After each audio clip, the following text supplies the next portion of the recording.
અમારી શાળાનું નામ શ્યામ MS વિદ્યા મંદિર દેવલ છે. અમે ધોરણ 9માં ભણીએ છીએ. અમારા પ્રોજેક્ટનું નામ છે સ્વદેશી આંતરિક કેન્દ્ર.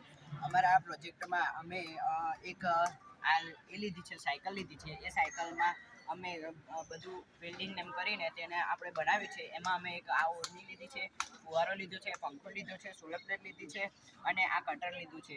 આ કટરથી આપણને નીચેના જે મૂળમાં હોય એને બી કાપી શકીએ છીએ અને જે ઉપરનું હોય એને બી કાપી શકીએ છીએ. આ સોલરથી આપણે પંખો પણ ચાલુ કરી શકીએ છીએ. તેનાથી આપણે ખેડૂતને ગરમી થતી હોય તો તેનાથી આપણને ખેડૂતને રાહત મળે છે. આ ફુવારાથી દવા કે પાણી બી છંટાઈ શકે છે.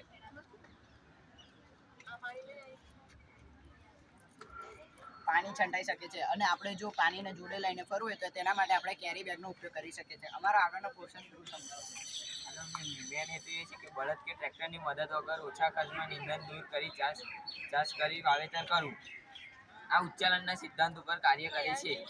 આના ફાયદા છે કે બળદ નિભાવવાનો ખર્ચ બચી શકે છે અને મજૂરનો પણ ખર્ચ બચી શકે છે. અમે એના અંદર આ LDR ઇક્વિપમેન્ટ લગાવી છે. એના લીધે મજૂરને રાતમાં કામ કરવું હોય તો પણ કરી શકે છે.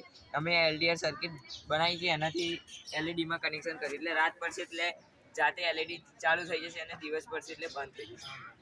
આગળનો પોર્શન અમારે આપણા દેશમાં તમામ ખેતી મુખ્યત્વે ટ્રેક્ટરથી થાય છે, તેમજ મોટા પાયે જંતુનાશકનો ઉપયોગ થાય, જેથી કરીને ખેતરમાં સતત બીજોના ધુમાડા અને જંતુનાશકની અસરથી ખેતી જન્ય પ્રતિક્રિયા ખૂબ જ ઘટી જાય છે, જેથી કરીને ખેડૂતની નિકાસ પણ ખૂબ જ ઓછી રહે છે અને વિદેશી લેબોરેટરીમાં પણ ફેર થવાની શક્યતા હોય છે.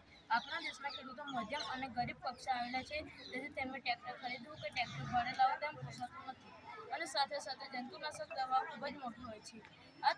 આ તમામ પ્રશ્નોને દૂર કરવા માટે અમે આ પ્રોજેક્ટ રજૂ કર્યો છે. અમારા આ પ્રોજેક્ટમાં અમે સમારનો પણ ઉપયોગ કરીએ છીએ. ધારો કે આપણે ઓરડીમાં દાના નાખીએ તો નીચે પ્લાવ જોડેથી પડે છે, તો ઓરડીથી આપણને પ્લાવમાં પડે છે અને તેનાથી ચાસ પાડી શકીએ છીએ અને તે ચાસને આપણે જમીનને સમથળ કરવા માટે અમે સમારનો ઉપયોગ કરીએ છીએ. અમારી કોઈ પણ પર્યાવરણને નુકસાન ન કરે તે રીતે અમે પ્રોજેક્ટ રજૂ કરીએ છીએ.